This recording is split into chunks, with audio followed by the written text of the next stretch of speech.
All right, so we have about 170 people. First off, happy Friday, everybody, through the week, and hope everyone's feeling great, getting some good work and service in remotely. I want to kick off the meeting by inviting Marley Maskill to chat with us for a few minutes. For those of you that don't know Marley, Marley is our Manager of Disaster Partnerships and Training. Marley, if you will, please kick us off. Cool. Thanks, Kyle. Hi, everybody. For those of you who I haven't met, my name's Marley. I'm based in Houston. And a big portion of the work that I do is preparedness trainings for our partners with the goal of helping our community be better prepared before the next disaster hits. So as Elizabeth discussed on Tuesday, now more than ever, it is important for our homes to be a safe space. So one of the things we're doing is sharing 5 steps for our partners to take to be better prepared before the next disaster so that their homes can remain safe. As SB people, if our homes are better prepared before the next disaster, we're going to be able to jump into action faster to help our community recover. So today I'd like to challenge you all to take the same 5 steps that we're going to share with our partners. So the first one is take a video or pictures to document your home inventory. And you don't have to take notes. I'm going to follow up with an email. So take a video or pictures to document your home inventory. After a disaster, it's going to be important to be able to show what was in your home in the event that it was affected by a disaster. By being able to prove what you had to your insurance company or to FEMA is the only way that you're going to be fully compensated for the items that were lost or damaged. The easiest way to take a home inventory is to turn on the video on your phone and just walk from room to room in your house, or to take pictures of each room in your house and then store those pictures on the cloud so that they're easily accessible whenever you need them. The second step is to organize and save your documents. As you all know, many resources become available after a natural disaster, but there is an application process which requires a lot of documentation.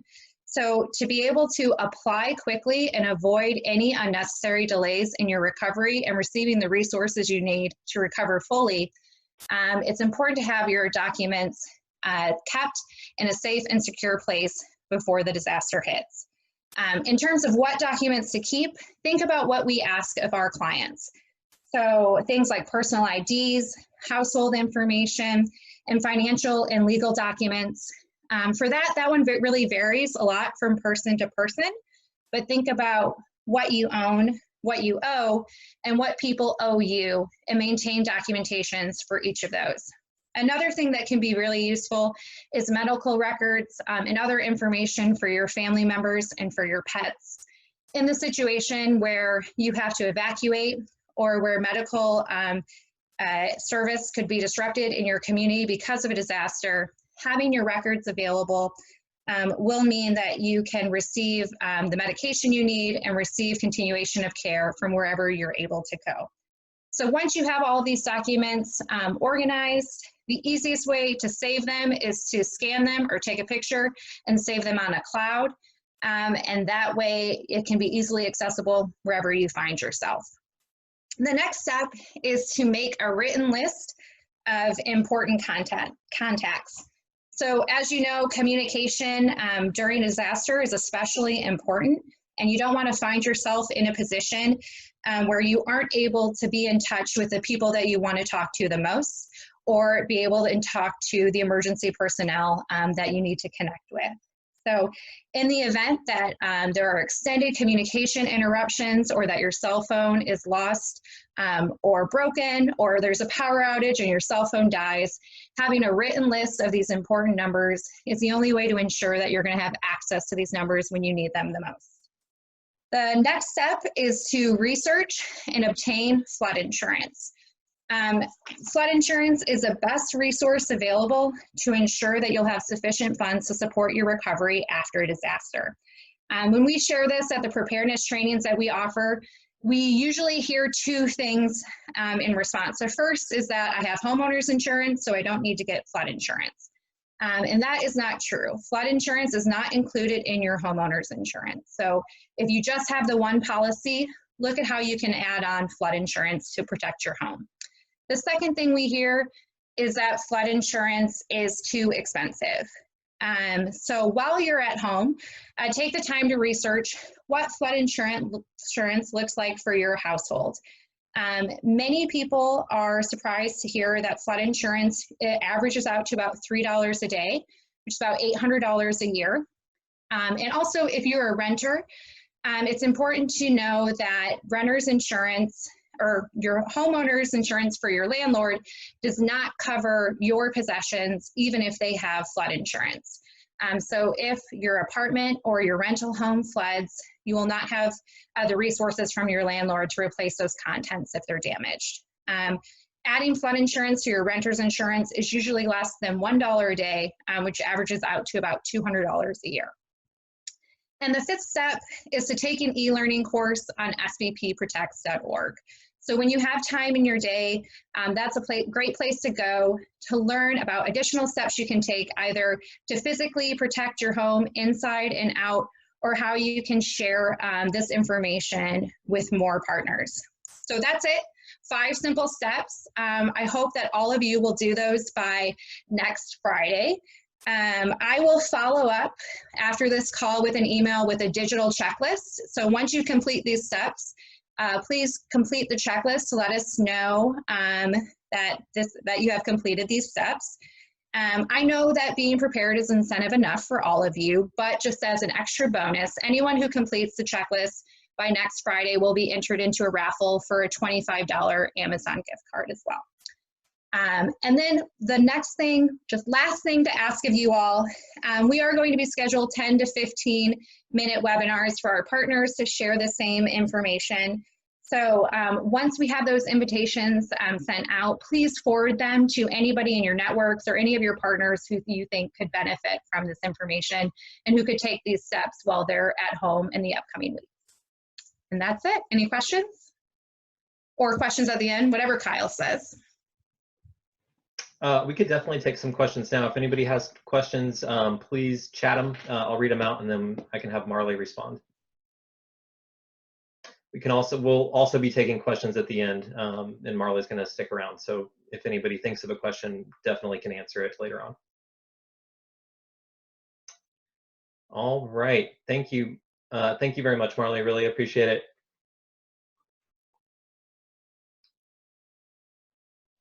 Zach, are you trying to unmute?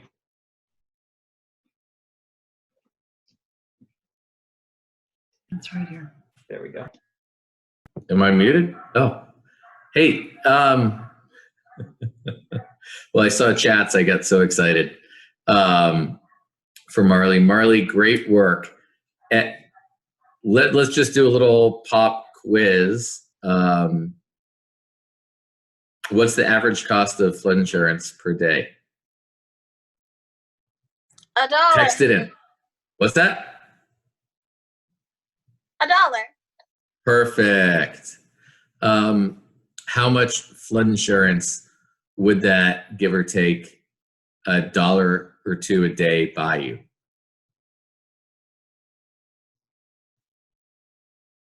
Good job, Mark, to everyone. $250,000. Well done, Mark.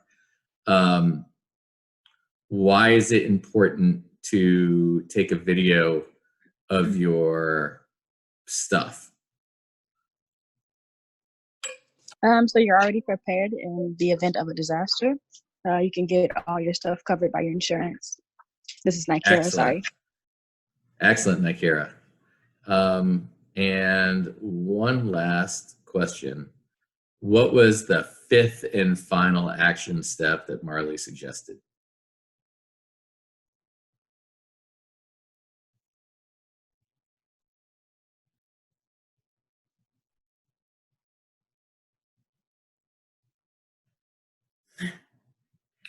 Good job, Sola. Tell others. And do the e-learning. Good job, Reese. All right, folks. Yes, the checklist will be coming around. Sorry, going the wrong. How do we do that? Whoa. Cool.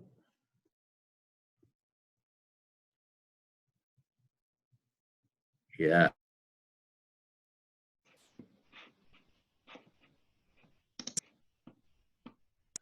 Marley will send out the links to the e-learning to everybody on the team after this. Share it with your friends, families, loved ones, people from whom you might be physically distant, but not socially disconnected from, as our Puerto Rico team has pointed out. Again, that's one of the highlights of this. We can control our physical distance, and we can control whether or not we're socially distant.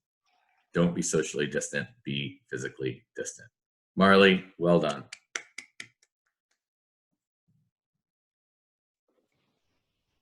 All right, so want to turn it over to Fufi now for a minute.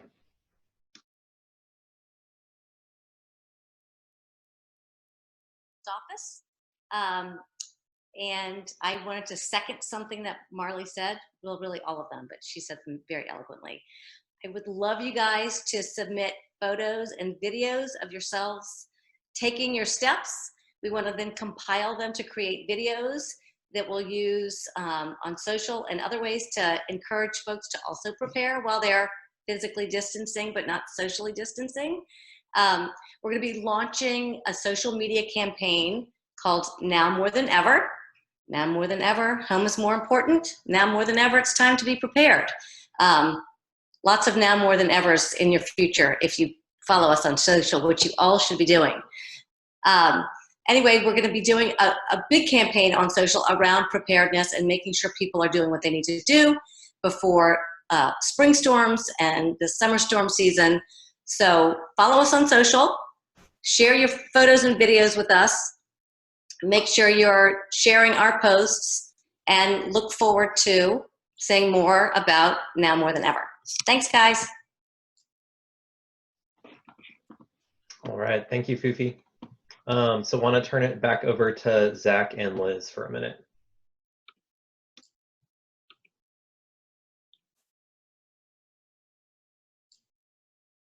All right, folks. So we are wrapping up week 2 of, we're depending on who you are, where you are, wrapping up week 2 of work from home. And I want to say, I am so impressed by the engagement that's going on, the follow through that's going on, the concern and care for each other that's going on, in the alignment to mission that's going on. Every day I get a story or 7 about different work that SPP team members are doing to create best practices at SPP, invest in personal learning, and think through how, even though we're physically distant, we can support our clients. This is not easy. There's no doubt about it. But as we talked about before, we're going to get through it. I do want to let you know that Elizabeth and I and Liz have been speaking with so many partners, and to a person, they're energized by the way that we're going about this. They love that we're all committing to physical fitness and self-investment, and they love the notion of picking something to get good at. During this time when there's so much we can't control, I just want to reiterate the importance of finding something that you can control, that you can invest in for yourself and your community, and work hard to achieve that goal. And whether it's for others or for yourself, I just want to reiterate the goal of finding something you can control, owning it, and achieving that goal. Are you guys with me? It's so nice to see people nodding. All right, with that, earlier in the week, we heard from Elizabeth and Edgardo, who clearly is chilling at the beach. It's funny, the waves don't crash. About how Elizabeth reprioritized and how Edgardo harnessed the power of necessity to drive innovation. I loved hearing from them. They were super articulate, really engaging and inspiring. But I can't wait. I've been waiting all week to hear from you guys how you're applying these 2 themes to your own practice. So Kyle has the mechanism for how you're going to share. I don't understand any of this stuff. I still can't hang up the phone. So I'm going to turn it over to Kyle, but I'm dying to hear from you. Don't be bashful. Share. Yes, y'all. So please use the chat feature to indicate that you're interested in sharing. Then I'll unmute you. I did get one person who reached out and shared their thoughts, and I'd love to call on Jonathan Beckwith to talk about. He had some great thoughts about the two themes that we shared last week on the call. So Jonathan, I'll hand it over to you. Oh, thank you, Kyle. Can everyone hear me? Awesome. So being removed from the daily tasks of a project lead is a good opportunity to stand back and think more critically about those tasks. And so this is what I came up with. I had one idea for each theme. The idea that necessity is the mother of invention is so true, and I've seen it, since the public health responses to COVID-19 in whatever forms they took at each of our in each of our regions. There emerged a necessity to come up with some professional development material,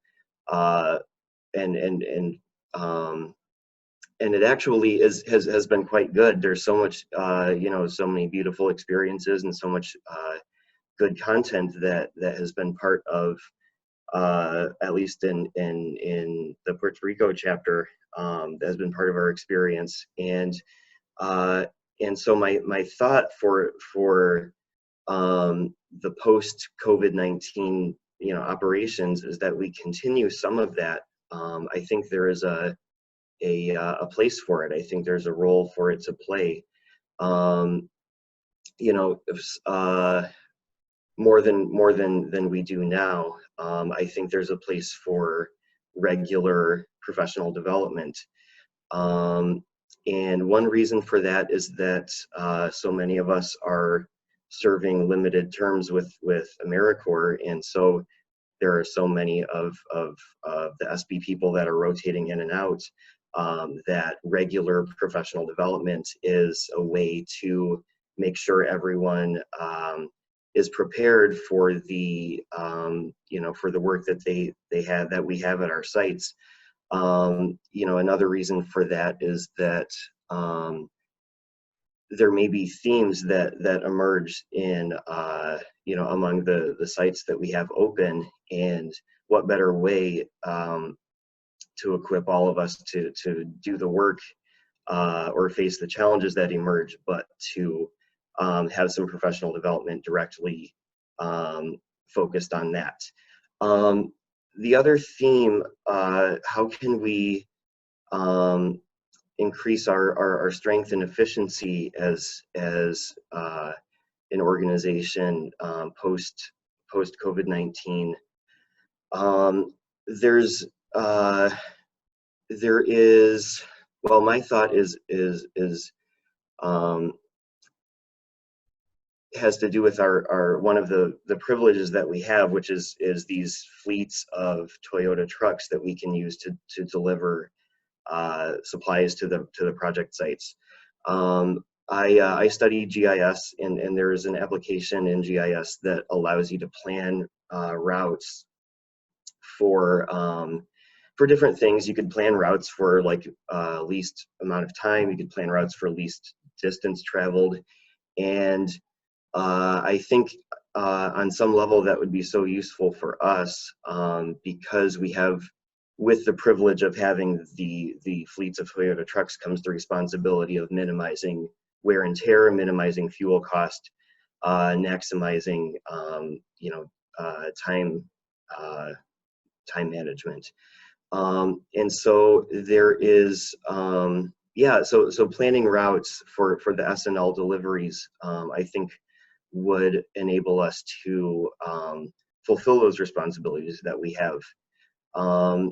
I'm familiar with doing it in ArcGIS, but there is a free version of GIS. It's called QGIS. That is open source. It's free. It's widely accessible. So I think route planning would serve us well. It would also enable, or it would also force PLs like me who can sometimes be rather needy to be more deliberate, more organized about ordering supplies and coordinating with the S&L team. So those are my 2 thoughts. Thanks for listening. Email me if you have questions. Yeah, thanks so much. Good man, Jonathan. Love them both. Invest in our best asset, our people, and then save some money and be kinder to the earth by using GIS. Liz whispered to me we used to do that. And so I think it's going to get rebooted again. So kudos and thank you, man.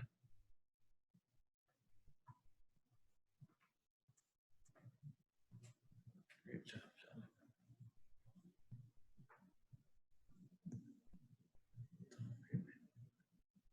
Good commentary. All right, who else has a question? Or I'm sorry, who else? Who is reprioritized? So who had a set of goals before COVID and now realizes that there's greater threats or opportunities? You're not merely going to check the box on the checklist, but you want to use your time to invest for impact differently.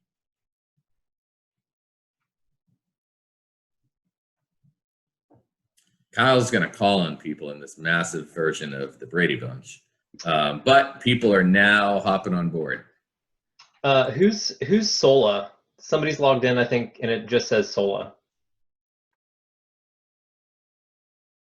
And Andrea, please feel free to unmute yourself and go ahead and share. And then we'll have a couple more people. Robert, Harris, Nakira, Viviana. Thank y'all for volunteering. We'll get to y'all here in just a second after Andrea. Okay, awesome. I just wanted to talk about what the volunteer team has been doing. So our usual way of doing things is to have volunteers come out to site, and obviously we're not doing that right now. So we had a meeting this week, and we're talking about how can we engage our volunteers remotely. How can we maybe tell them ways that they can get involved. So we talked about sharing some of the disaster training that we talked about today. We talked about sharing with them if there are specific needs for our communities. And we talked about ways that we could maybe provide value to them as well, because we are wanting to reach out to them, give them some communication in the midst of this time when people are feeling isolated, and providing value in sharing disaster resources as well.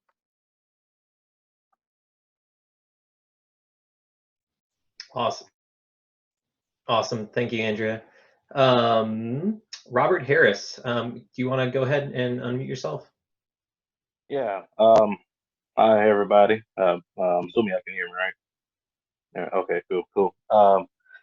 So I won't say in regards to something I'm doing better. It's not really more of a larger thing, more like a personal thing. But hey, Robert, can you move closer to the microphone? Let me do this instead.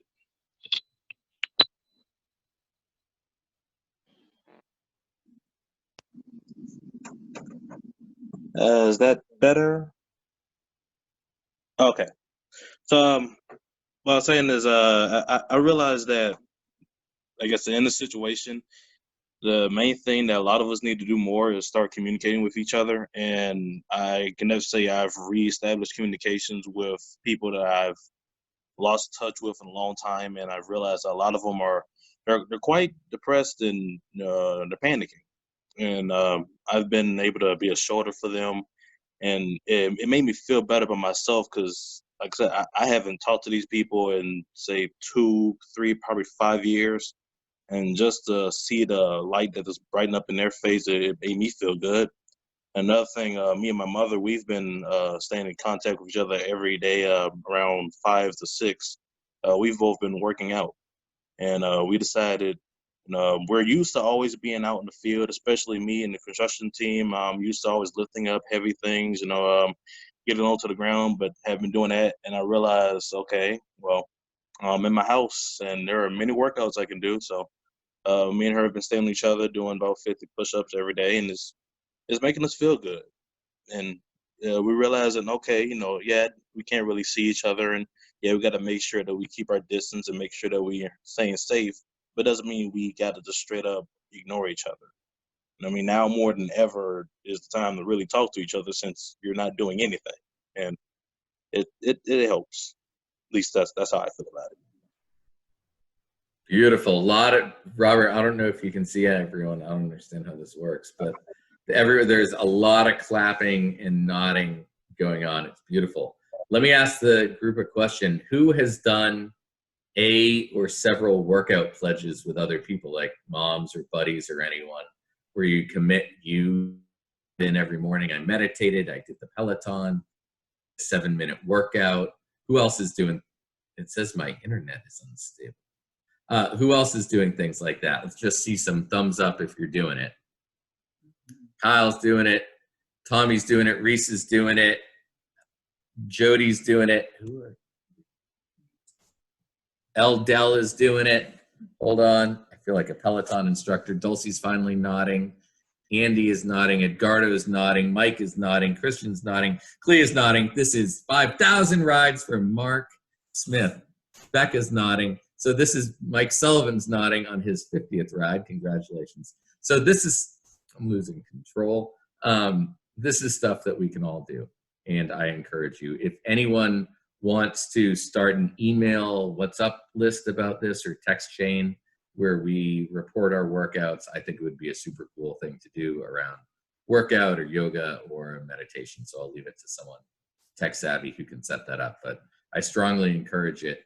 We will also via, well, my request right now, I'm asking, Anya's going to send the group a list of free online meditation and exercise and stuff that people can do if you so wish. So where'd he go? So Robert, thank you for leading that, and I'm inspired to see so many head nods about maintaining social proximity by investing in ourselves. Awesome. Nikira, do you want to unmute yourself and go? I'm the VC with Andrea and Robert, and I think they touched based on just about anything I could have said just now. So no, thank you. All right, and Viviana? Hi everyone from Puerto Rico. I'm happy to be here. So yeah, I have learned a lot. I was starting a group on March 16. I have 5 new members or candidates starting with us, and it really changed from Sunday to Monday. It's changed because the lockdown started on that Sunday in here in Puerto Rico. So it really changed my plans in my head. I was prepared to talk about SDP, to onboard these people. I have a lot of energy, and this thing was so crazy. We didn't know what we were going to do. On Sunday, we had a lot of meetings, trying to figure it everyone, the people that didn't have laptops and things like that. So it was kind of a storm, and I was telling some people that I felt we were steering instead of turbulence in a storm. It was like it was even worse. But yes, we're steering through. I think I've enjoyed a lot in the talent development. I think I've had the opportunity to talk more with my members and help them. Really, I think I have so great members and very intelligent, and they have so many talents. This week I was trying to, or just basically talking with one of my members, Monica. She has basically customized a training that She participated when she was a teacher.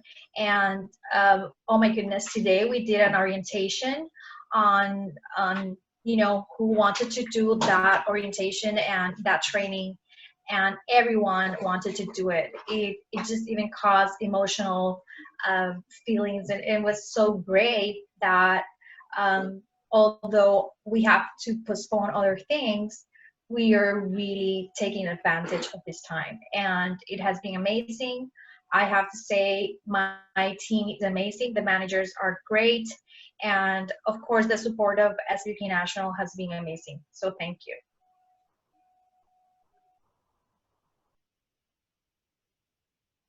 A lot of snaps. Great work. Tommy snapping, Andrea was snapping.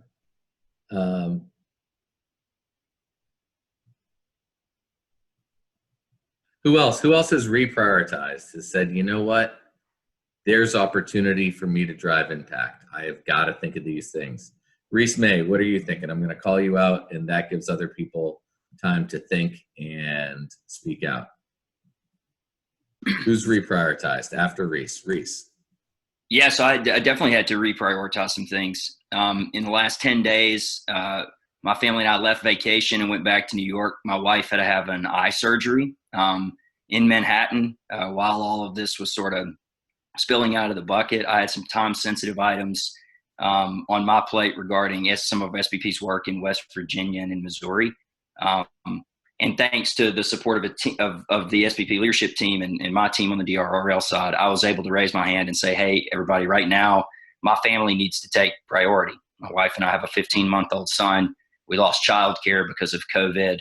And I don't know if you guys know this or not, but toddlers are unknowingly suicidal at all times. They're just about to kill themselves at any moment. And so you kind of have to monitor and manage it pretty closely. And so Zach and I had this conversation late last week. I'm a competitor for SBP and I always have been. What I like to do is get out there on the field and compete and achieve things. And for the past 10 days or so, the only competition and achievement has been in taking care of my family at a time where things have been anything but certain. You muted yourself. What? Did I mute? Am I unmuted? Oh, people can hear me. Awesome. You're perfect, Reese. Carry on. So we had to reorganize a little bit to make sure that family got what it needed. And thanks to this dynamic team, people who work together, raise their hands and get involved in ways they never knew they'd have to, I was able to do that. And so I want to thank this team and encourage you all to reprioritize as you need. Your work, your personal lives, there's time for all of it. We just have to look for when those times are.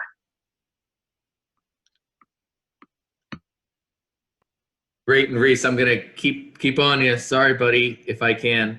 Talk about how, so you are doing some of the most important, highest leveraged work at SBP, right? And if you looked at what you were pushing forward 3 weeks ago versus what you're doubling down on now, do you want to just walk in terms of the biggest bang for the buck, how you, just in a minute or two, how you decided to, you know what, I committed to doing these 3 things in Q1, but now with this urgent need, I need to move the ball this way. I think that will be inspiring and instructive for everyone to hear. Sure. So, we have a whole bunch of goals on the DRRL side. As Zach mentioned, the attempt is to swim upstream and cause policy changes that will affect a broader swath of people. At the very beginning of this year, I was really excited to enlist a whole bunch of companies to take SBP's e-learning stuff. I was very excited about getting FEMA to try and utilize some damage assessment technology. And now with COVID, it seems like there's an opportunity to push these things right up to the very tip top of the ticket. The government right now is extremely interested in providing assistance to people related to this crisis. But what we know well is that we're in the peak of tornado season. Hurricane season is just around the corner. And in a world where we're not able to assemble groups of people, in numbers larger than 10, and where travel is extremely restricted, it's difficult to imagine how FEMA will mobilize damage inspectors to travel across state lines to inspect individual homes. And so we think here that the crisis presented an opportunity where the thing we've been pushing for the last couple of years, utilize technology to assess damage more quickly and more accurately. Now's really the time where the government can't help but take it seriously. And so we had a couple of plays that we wanted to run in the first quarter, some of which are, around creating new e-learning modules and accessing Blue Sky charitable partner organizations for partnership work in the summer. But now it seems like we have an interested audience in the federal government. And so we're going to move to the top of the order. What can we do to get in front of people and cause greater change to occur in ways that are not only simpatico with what SPP has been pushing for, but in ways that take advantage of the COVID crisis? They're paying attention because of COVID. So let's, read our content through a lens of how people need to respond to the COVID crisis. I don't know if that gets there, Zach, but that's certainly what our team's up to. Yeah, that's precisely it. And I want this group to know Reese and JR and Ran and Clee and Marley and that team can't have their scaled impact work if all of the team that are doing the rebuilding work every day or the client-centered work every day didn't maintain the focus on our clients. We can't fight for improvements if we're not authentically connected to moving the ball forward for clients. If we manifest our values for clients every day, that gives us the leverage to get to scaled and system change work. So it was important for me that y'all got to hear from Reese, and hopefully you see the symbiotic interaction of your work. The way that the work is happening at a grassroots level gives us the gravitas and the authenticity to be heard by system change level stakeholders. So thank you, Reese.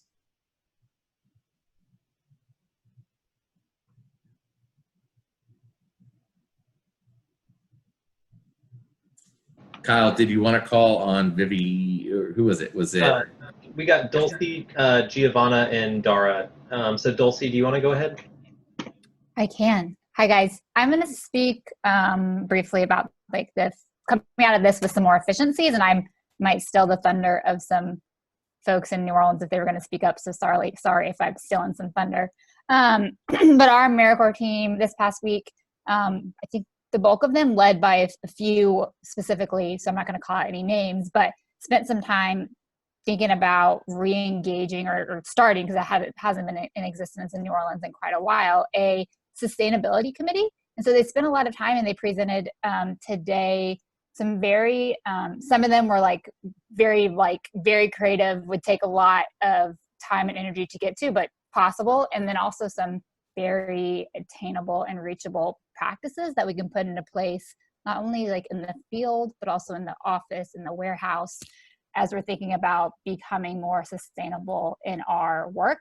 And it's something that the AmeriCorps members shared that they're passionate about, and something that they wanted to put into place. And so now that we have the time to really spend brainstorming and having team conversations and putting action plans into place, once we are back into action in the field and the office, we'll be able to just roll with it. We're not gonna have to spend a lot of time planning. Now is our planning space. So kudos to the AmeriCorps members in New Orleans. Awesome. Thanks, Dulcie, and thanks, NOLA AmeriCorps. Giovanna, do you want to unmute yourself? Yes. Thanks so much, Kyle, and hi to everybody. Great to see your faces. So the first thing I wanted to share was how grateful I have been this past week for the structure and the tips that leadership and everybody has implemented from the very beginning for doing teleservice work. We know that, I love that we're focusing on the positive stuff, but we also know that it has been some hard 2 weeks, very stressful 2 weeks. It can be difficult to be stuck inside, right, and knowing everything that's going on with clients and everything. And for me, I found that finding the things I'm grateful for is always helpful. And for me, the structure of knowing how to do teleworking, doing it well, has been super important because it has kept me with a sense of purpose every day. It helped me establish that routine every day, which took a few days, but we got there. And that has really helped with just like moving forward, right? And I had the opportunity to talk to a lot of my friends that are supposed to be working from home, but they didn't really get the structure. So they're kind of miserable at doing it. So I wanted to share that with everybody and referencing the idea of prioritization and coming out stronger from this. As Andrea mentioned, for the volunteer department, we've definitely had to completely pivot because we can't have volunteers right now. So that has led to different teams that I have, right? Like the volunteer managers and community engagement teams, also with my own amazing volunteer coordinators to really dig deeper into not only what we're doing, but why we're doing it. I feel that like I now have a more deeper understanding of like what is our ultimate deliverable as a volunteer department. And it's not superficially like, oh, well, get volunteers and get people to help us support mission. It's we want to connect with the values that people have and connect them, inspire them, and connect like with the families and the work that we're doing.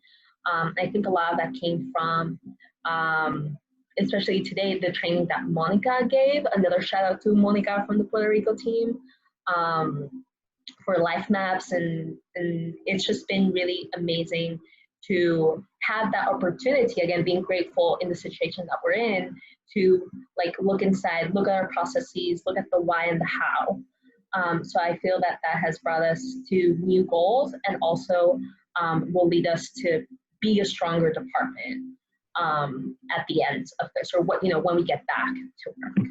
So super happy to be a part of this team always, and thanks for letting me share. Awesome. Thank you, Gio. Really appreciate it.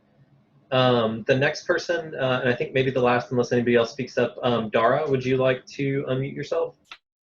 Yeah, thank you. Hello, everyone. Do you guys hear me well? Okay. Yeah, I just thought about an idea. I don't know if this has happened before, but I thought that maybe if members want to participate, we can do meetings within members of the same department. For example, PLs with PLs and VCs with VCs and so on. So it gives us a space and opportunity to talk with each other, get to know ourselves in a national scale. And that way we can share things that we as members of the same department get to face every day on our daily routines at work. And we can share what works, what doesn't work, maybe some big experiences we had at work. And I think that will give us the opportunity to fix things or improve things in different departments from different chapters, like learn from each other. What works here, what works there. I don't know. I thought of it. Dara, really cool idea. Sorry, and I think what I'd like to see is executive directors working with other executive directors to identify departments that can get those meetings set up. So really cool, love it. I think there's a lot that we can learn from one another. Thank you.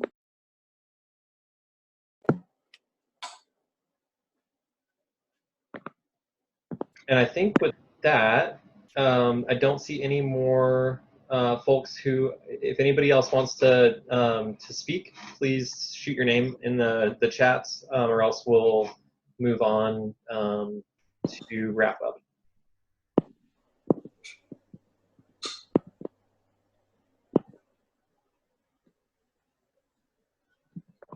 All right, folks. Kyle, do I have?